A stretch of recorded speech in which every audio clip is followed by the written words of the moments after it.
Hello guys, good morning. Biyernes ngayon, walang trabaho. So, papakita namin sa inyo guys bakit maraming mga green na tanim dito sa paligid sa kampo namin. Bakit tumutubo, buhangin, ha? Hindi niyo alam guys, papakita ko sa inyo. Yan. At ang tanim dyan may TPE hose pipe yan. Yan o, may hose yan, meron pa rin hose yan. Yan, naka-schedule yan, naka-schedule yan kung kailan ang ano kailan ang ano ng tubig. Yan o, naka-hose yan. Ayan o, parang may sprinkler siya na konti maliit. Diyan lalabas ang tubig. So, kaya guys, maraming green dito tanim kasi lahat yan may tubig supply. Sa kampo naman ito yung parang park na. Pero mainit kasi walang nakaupo dyan, mainit.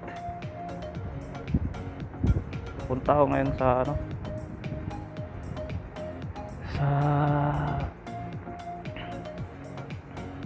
sa Bacala kasi ang tawag sa mga tindahan dito, Bacala. Yan, may mga hose yan, no? Para alam nyo bakit sa Saudi marami pa rin mga tanim, mga hose yan Pero may part sa Saudi na tumutubo talaga.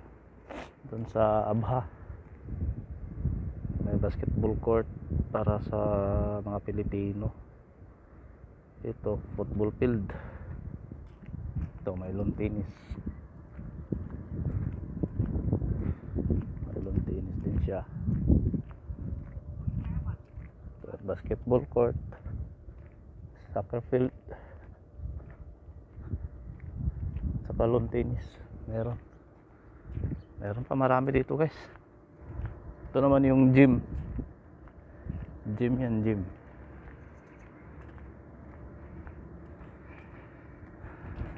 Ito naman ang kampo ng mga dyan, mga manager.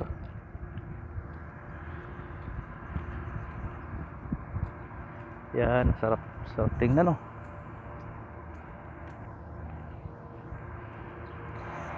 sarap.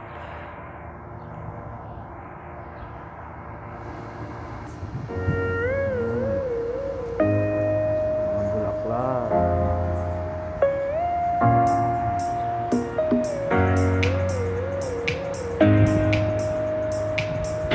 Sarap ang bunga yung bits.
Bacala lang.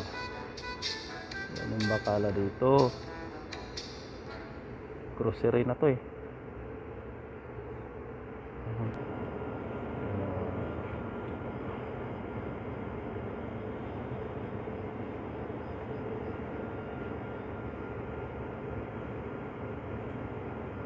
Orange tayo, orange. Gulay. Ampalaya tayo, ampalaya. sibuyas, timbang.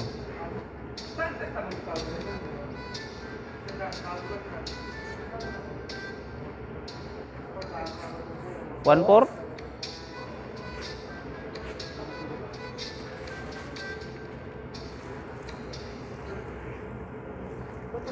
Ito itlog. Itlog. Bili tayo tinapay. Tinapay.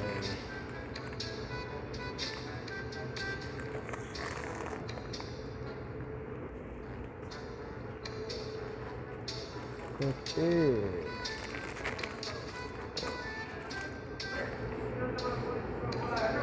Hindi tayo nang inumin.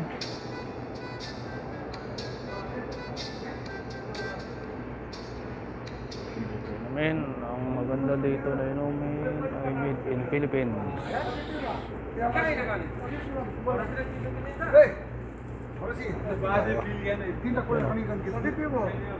Stronger immune system. Yun o, 20 Oro City, Philippines. Ito nabiling ko. Tatak CDO. Guys, nakapamili na ako sa Bacala. Ito lang doon dito. Ito lang. Oh, territorial. May anahaw pala dito. Yun, anahaw yun eh. Pambansang dahon ng Pilipinas. Ito naman yung puno ng dates.